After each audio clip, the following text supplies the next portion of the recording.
In the village of BANA, the sun rose over the red earth like molten gold spilling across the horizon.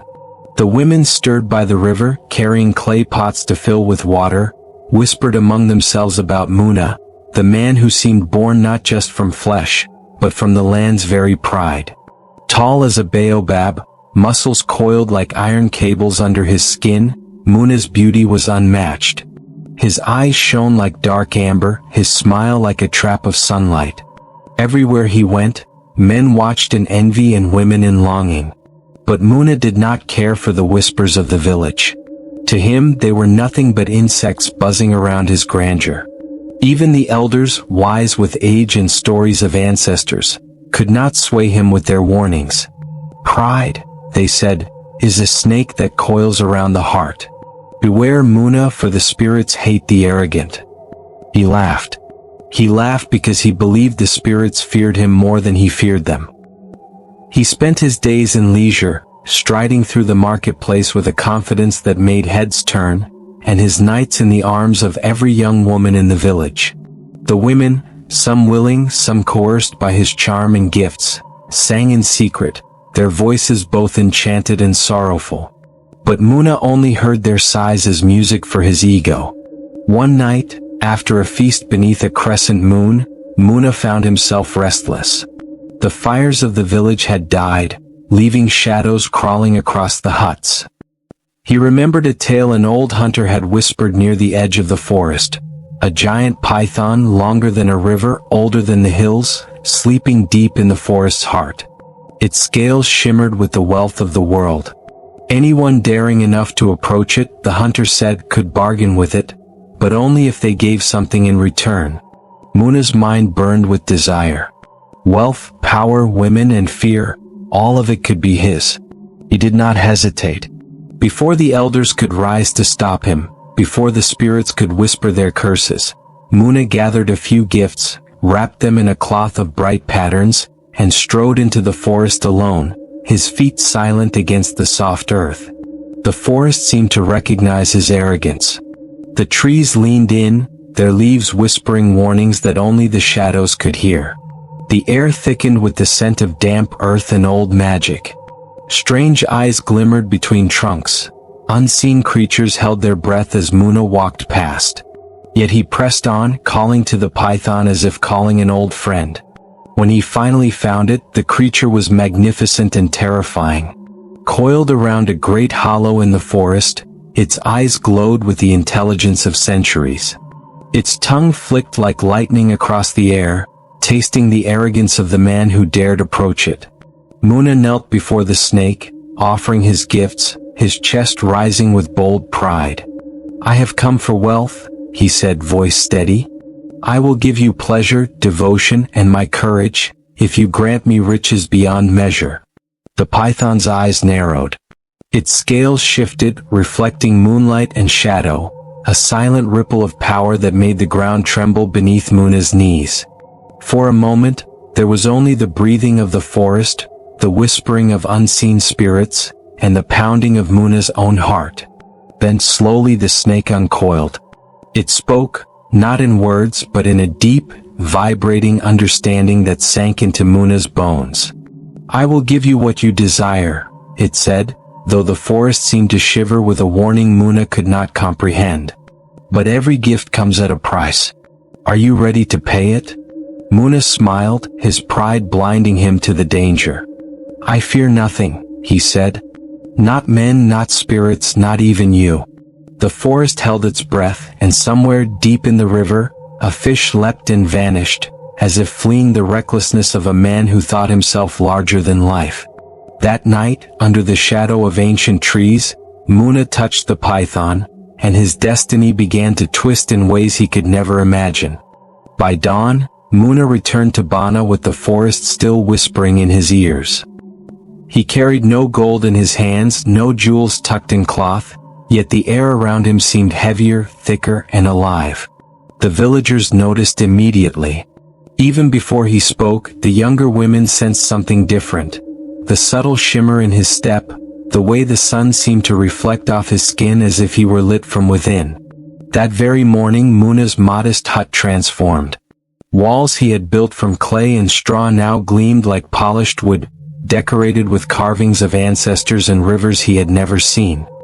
His old possessions vanished, replaced by treasures no villager had ever imagined. Copper pots that never dented, fabrics that glowed like the evening sun, and beads that sang faintly when touched. Every item seemed alive, as if the forest itself had poured its spirit into them. The villagers came to see, first with curiosity then with awe. Muna's arrogance only grew. He strolled through the marketplace with golden bracelets on his wrists, women trailing his shadow, and men staring at him with a mixture of envy and fear. When the elders approached to warn him, he laughed in their faces. "What spirits fear," he said, "I command. What gods deny I take." And he did. With his newfound wealth, Muna did as he pleased. He spared no thought for the young women of BANA, seducing them one by one. Songs once sung in their villages now whispered about him, and the laughter of the women became both a hymn and a lament. Mothers warned their daughters, but Muna's charm was like a spell, no voice could resist. Yet, while Muna indulged in power and pleasure, something dark began to stir. The forest, once distant and silent, now crept closer to the village's edges. Livestock disappeared, small children awoke crying from nightmares, and the river seemed to hiss at those who dared drink its water. The elders murmured among themselves, eyes haunted. They spoke of the python in low tones, telling stories of men who had bargained with it and vanished, or returned hollow, eyes glazed with regret. Muna of course did not listen. Each warning, each story fed his pride. "I am stronger than fear," he said aloud to the river, to the forest, to the elders. "The spirits are nothing before me." It was during one of the village's night festivals that the first sign of consequence appeared. Muna danced by the fire, golden bracelets clinking, women laughing at his side. The drums beat, and the elders' voices rose in song to honor the ancestors. And yet, the shadows beneath the trees shifted, moving closer to the flames. No sound betrayed them, only eyes glinting in the darkness, too large, too still, too knowing. That night Muna dreamed. He dreamt of the python coiled around the village, its scales reflecting the moon like mirrors of eternity. Its eyes burned with anger and something he did not understand, something cold and ancient. In the dream it whispered to him, soft yet terrifying, "All you have taken I will claim. Pride must pay. Desire is a debt." Muna awoke sweating, the words echoing in his mind. But instead of fear he laughed. "Dreams are for children," he muttered, stepping into the morning sun. "I am no child. I am Muna of BANA. The riches of the world are mine." Still, the shadows lingered, stretching further into the village each night. The river hissed louder, the forest sighed deeper, and the whispers of the elders became desperate warnings. Muna's arrogance, once a shield, began to feel thinner, fraying at the edges with each step he took. Even the women who had once adored him started to notice the change. His laughter, once warm and inviting, now held a hollow note. His eyes, once bright amber, occasionally flickered with something darker, something that mirrored the forest's hidden depths. The villagers began to whisper among themselves in corners in hushed voices when Muna was away. Some said the forest had claimed him already, that the python's power had seeped into his flesh. Others said he had invited a curse upon the entire community. And all the while, Muna remained oblivious, chasing more wealth, more pleasure, and more pride, never once realizing that the python's gift was not free, and that every coil of its body, every scale of its ancient being, waited for a single moment to remind him of the price he had agreed to pay. The village of BANA had never seen a man like Muna. By now, he moved like a king among his people, adorned in golden cloth, necklaces that shimmered like rivers of sunlight, and rings that caught every flicker of firelight. Women followed him, their laughter sweet but tinged with fear, and men stepped aside, bowing not out of respect but out of unease. Muna thrived in this adoration, believing himself untouchable, above all warnings, above all spirits. Yet, the forest that had gifted him wealth stirred restlessly, as if the trees themselves were murmuring in anger. Night after night, the wind carried strange noises into the village. Low hisses from the river, rustling that sounded like scales dragging over the earth, and faint whispers that seemed almost human. Animals refused to enter the village. Dogs howled, birds flew off in panic. Muna, of course, ignored it. One evening, he threw a feast by the river, a celebration of his triumph over life itself. Drums pounded in rhythm with the firelight, women danced around him, and elders watched silently, shaking their heads. "Pride," one old woman whispered, "is a fire that devours all it touches. The python waits, patient as the grave." Muna laughed at her, tossing back a goblet of palm wine. "I have wealth beyond the elders' dreams. I am untouchable. The forest, the river, the spirits, they all bow to me." But the first sign of true danger came unexpectedly. A young girl, one of the village children, wandered too close to the riverbank while the feast raged.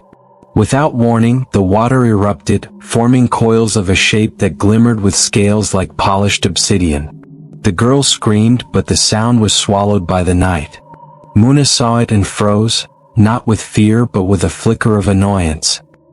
He reached for her, intending to save her, and the serpent's massive head rose from the river, eyes burning like molten gold. "Leave me, boy of arrogance," a voice vibrated through the ground, not with words but with a presence that made Muna's blood run cold. "You have taken much. You owe much. Pride is a debt." Muna laughed, though his voice cracked slightly. "I fear nothing. I take what I desire, and I will continue to take it." The python hissed, a sound that carried the weight of centuries. Its coils rippled under the water as if the river itself were alive. Then, as suddenly as it appeared, it vanished, leaving the girl shaken but unharmed. The village erupted in fear, but Muna only smiled, trying to mask a tremor in his chest. Despite this warning, he did not slow down. The women of BANA were drawn to him even more fiercely now, sensing the dark power that clung to him.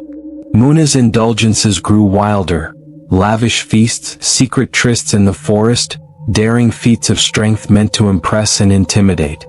Each act, each conquest, was another thread weaving his arrogance into a snare he could not yet see. Yet the villagers began to notice subtle changes. The river, once a source of life, seemed darker, colder. Fish floated lifelessly along the banks, and the frogs that used to fill the night with song were silent. Even the elders, who had once tried to speak to Muna, whispered prayers for protection, not for him, but for the village. One night, Muna found himself alone in his hut, counting gold beads that reflected the flickering lamp. He felt a sudden chill, as though the forest had entered the room itself. His reflection in the polished beads no longer looked entirely human. Shadows twisted in his eyes, and his muscles tensed as if unseen coils wrapped around him. A low hiss echoed from the corner, almost inaudible, and Muna's heart skipped a beat. You dare," he began, but no words followed. The voice of the python was in his mind now, not distant, not polite, but a warning that burned like fire. "All you have taken must be returned. Pride must pay." Muna tried to laugh, tried to dismiss the warning as imagination. Yet that night, for the first time, he felt fear, not of men, not of women, not of the elders, but of something ancient, patient, and infinitely stronger than he could ever imagine. The first threads of the python's claim had touched him, and though he did not yet see the trap fully, the forest, the river, and the shadows of BANA were all waiting for the moment he would stumble. Weeks passed, and Muna's power in BANA seemed absolute. He strutted through the village streets like a living sun, golden bracelets flashing, women trailing in a mixture of fear and desire. No man dared speak against him, and the elders had largely given up, muttering only in corners, their eyes haunted with the knowledge that something far older than Muna watched, waited, and judged. Yet the forest never sleeps, and neither does the python. Its presence seeped into the village in subtle ways at first. Crops along the riverbank began to wither overnight. Chickens vanished, leaving only feathers arranged in strange patterns. At dusk, whispers floated in the air, soft, almost musical but threaded with menace. Some nights, the villagers swore they saw glowing eyes following Muna wherever he went. Muna noticed little of this. To him, these were trifles, the natural world bending to his disdain, another stage for his arrogance. He continued his feasts, his dances, and his seductions, daring even the spirits to interfere. But the forest, patient and eternal, was preparing a reckoning. One evening, as the sun dipped behind the distant hills, Muna wandered into the edge of the forest alone. He wanted to display his courage, to show the village that not even the great serpent could intimidate him. The trees closed around him like towering guardians, their leaves whispering secrets that no human ear could fully comprehend. Shadows stretched and twisted unnaturally, forming shapes that seemed almost alive. And then he heard it, a low, slow hiss that slithered through the undergrowth, deeper and more resonant than anything he had ever heard. The ground beneath his feet trembled, and Muna felt a cold pressure, as though invisible coils were wrapping around his ankles. He laughed, a booming sound that echoed through the trees. "I am Muna. You will not scare me." The python emerged from the shadows, larger than he had ever imagined. Its scales shimmered like black water in the fading light, and its eyes glowed with intelligence that chilled the soul. It circled him slowly, a predator measuring its prey, and Muna felt a shiver run through his muscles despite himself. "You have taken much," the voice of the serpent echoed in his mind, not with words, but with the weight of centuries. "All you have taken must be returned. Pride cannot escape the coil." Muna's bravado wavered. He opened his mouth to speak, to challenge it, but no words came. The python's gaze was too heavy, too knowing. For the first time he felt small, a man not larger than life but fragile and mortal. He ran. Not through the village, not toward the river, but deeper into the forest, branches tearing at his skin, roots tripping him, shadows stretching to catch him. The serpent followed, not with haste, but with the inevitability of time itself, each movement deliberate, patient, and terrifying. Muna stumbled into a clearing where the moonlight barely reached, and there he found the truth of the forest. The spirits of past men and women who had dared bargain with the python whispered in the leaves, their voices urgent and mournful. Faces appeared in the bark of trees, eyes imploring him, warning him. But Muna, still clinging to arrogance, shook his head. "I fear nothing. I am Muna of BANA. I will have wealth, I will have desire, and I will bow to no one." The python coiled around him then, its body enormous, pressing against his chest, its weight unyielding. Muna gasped, fighting, struggling, but the coils were like iron chains of nature itself. The forest seemed to lean in, the river seemed to grow silent, and the whispers of the ancestors crescendoed into a roar that rattled the very earth. "You will learn," the python said, its voice wrapping around his mind, "that nothing taken without respect can be held without loss." Muna's screams echoed through the trees, reaching the village, but no one could help him. The shadows swallowed him, and the forest closed in as if to erase him from the world he had dominated so recklessly. By dawn, the village found him lying at the forest's edge, trembling, pale, and shaken. His wealth was intact, his body unharmed, but his arrogance had been bruised. The women who had once adored him sensed something different. Fear, vulnerability, a shadow that clung to him like a second skin. The elders shook their heads. "The forest has touched him," they whispered. "The python watches. The debt is not yet paid." Muna, however, laughed softly, trying to convince himself he had escaped. Yet deep in his heart, where even pride could not reach, he felt the coils tightening, not just around his body but around his soul. The reckoning was coming, and nothing in BANA, not wealth, not beauty, not arrogance, could stop it. The village of BANA had grown uneasy. No longer did they merely whisper about Muna's arrogance. Now, fear hung in the air like the thick smoke of a fire that refused to die. Crops failed mysteriously, cattle vanished, and children awoke screaming of shadows with glowing eyes. The elders spoke in hushed tones of the python, warning that it was only a matter of time before the debt demanded its full payment. Muna, however, refused to see the signs. He walked through the village as always, golden bracelets clinking, women at his side, and men bowing with uneasy respect. Yet there were cracks in his confidence. He caught himself glancing at the forest's edge, at the shadows where the trees seemed to lean closer, and at the river, whose water had darkened as though infused with a knowing malice. One night, Muna decided to prove his power. He ordered a grand feast inviting everyone in BANA. Fires blazed, drums thundered, and women danced in circles around him, their laughter masking the unease in their hearts. Muna stood at the center, chest bare, muscles gleaming under the firelight, and declared loudly, "I am Muna of BANA. The forest fears me, the river fears me, and even the spirits bow to my will." For a moment, silence followed. The elders exchanged glances, their faces pale. And then, the earth beneath the feast trembled. The fire flickered and dimmed as an unnatural hiss filled the night. Muna froze. The villagers screamed and scattered as the shadows of the forest began to move unnaturally, twisting and writhing toward him. From the darkness emerged the python, colossal beyond imagination, its scales glinting with a terrifying shimmer. Its eyes, bright as molten gold, locked onto Muna, and the air vibrated with the weight of centuries. The ground beneath him shook, and the drums of the feast were swallowed by the serpent's hiss. "You have taken too much," the python's voice resonated in Muna's mind. "All that is borrowed must be returned. Pride is a debt unpaid." Muna tried to step back, but the coils of the serpent struck faster than thought, wrapping around his legs, his waist, and then his chest. The village watched in horror as the man they had known as fearless struggled against a force far greater than his own strength. For the first time, Muna's confidence faltered. His arrogance began to crack under the sheer inevitability of the python's power. "Release me. I am Muna.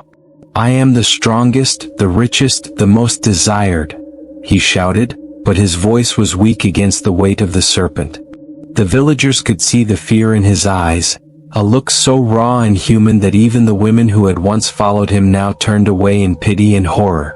The elders tried to intervene with prayers and incantations, but the python ignored them, coiling tighter with a precision that seemed to mock human effort. "You sought pleasure, wealth, and power without respect. All shall be returned to the earth," it whispered, and Muna's struggles grew frantic. The forest itself seemed to join the punishment. Trees bent toward the village, roots snaked across the ground like fingers, and the river hissed along the banks as if it were alive. Birds screeched, and all the animals fled, leaving BANA in a silence so profound it felt like the world itself was holding its breath. Muna screamed, his cries echoing through the night, but the serpent's coils were unrelenting. Golden bracelets fell from his wrists, beads scattered across the dirt, and all the treasures of his wealth seemed meaningless in the face of the ancient power that had claimed him. Finally, with a surge that shook the earth, the python opened its massive jaws. Muna's last thoughts were not of wealth, not of women, not of pride, but of disbelief. How quickly the world he thought he controlled had turned against him. And then the serpent swallowed him whole, its coils retreating into the forest, leaving nothing but a silence that was heavy and final. The village of BANA stood frozen. The fires of the feast had died, the river hissed quietly, and the shadows of the forest seemed to breathe again, calm and patient. The elders lowered their heads, murmuring to the ancestors that balance had been restored. Muna, the man who thought himself larger than life, had become a cautionary tale, one that would be whispered in BANA for generations. The riches he had so desperately sought returned to the earth, the pleasures he had consumed vanished like smoke, and his arrogance became the shadow that haunted every corner of the village. Yet in the stillness, the forest waited. For the python's hunger was not just for Muna, but for the reminder that all who take without respect must, in time, be claimed. The village of BANA awoke to a stillness they had never known. No rooster crowed, no river lapped lazily against its banks, and even the wind seemed hesitant, as if afraid to disturb the forest's silence. The villagers, cautious and trembling, gathered at the edge of the forest, the air thick with unease. Whispers of Muna's fate spread quickly, mingling with fear and awe. The elders, faces lined with worry and wisdom, spoke in low voices. Balance has returned, but the forest remembers, one said, pointing to the trees, dark and imposing. The serpent watches. And Muna has learned what pride costs. The forest, deep and ancient, seemed almost alive. Leaves shimmered like eyes, and shadows twisted in ways that made even the bravest hesitate. In the river, the water rippled unnaturally, as though reflecting a darkness that had claimed more than a man. Yet life in BANA continued, slowly. The village cleaned the ruins of Muna's last feast, buried the treasures he had so arrogantly displayed, and tried to reclaim normalcy. But everyone knew something had changed. The river hissed faintly at dawn, shadows lingered longer than they should, and even the laughter of the children was touched by a quiet fear. Stories of Muna's rise and fall became warnings. Mothers told their daughters and sons, "Wealth without respect is poison. Pride without humility is a path to the serpent." Every night, children imagined the coils of the python lying beneath the forest floor, ready to claim anyone who dared repeat Muna's arrogance. Some nights, villagers swore they saw a figure walking near the forest's edge, tall, muscular, and golden in the firelight, but when approached, it vanished, leaving behind only a chill and a faint whisper, "Desire without respect always comes with a price." The elders held ceremonies at the river, calling to the ancestors and asking for protection. They placed offerings at the forest's edge, fruits, beads, and small charms, reminders that balance, not greed, was the law of the land. And the river seemed calmer, the trees less menacing, as if acknowledging that justice had been done. Yet in quiet moments, those who remembered Muna well, the women who had followed him, the men who had feared him, and the elders who had warned him, felt a shiver in their hearts. Muna's story was no longer just about a man, but about the thin line between human ambition and the wrath of the unseen. His life, once full of laughter, power, and arrogance, was now a haunting echo, a warning that even the strongest cannot escape the coil of destiny. In time the village healed. Crops grew again, animals returned, and children played by the river once more. But at night, when the wind whispered through the trees and the river hissed softly, everyone remembered. Muna's name became legend, not as a hero, not as a lover, not as a conqueror, but as a man who thought himself larger than life and was swallowed whole by the consequences of his pride. The python, patient as the stars, remained in the forest, a silent reminder that power, desire, and arrogance always come with a price. And somewhere, deep beneath the roots of the forest, the coils waited, ready to claim the next soul who dared to forget the law of the land, that nothing taken without respect can ever be held without loss. BANA lived on, forever changed, carrying the shadow of Muna's choices as a story to be whispered around fires, taught to children, and remembered by all who believed themselves untouchable. The forest sighed. The river hissed. And the python slept, coiled in patience, eternal as the night.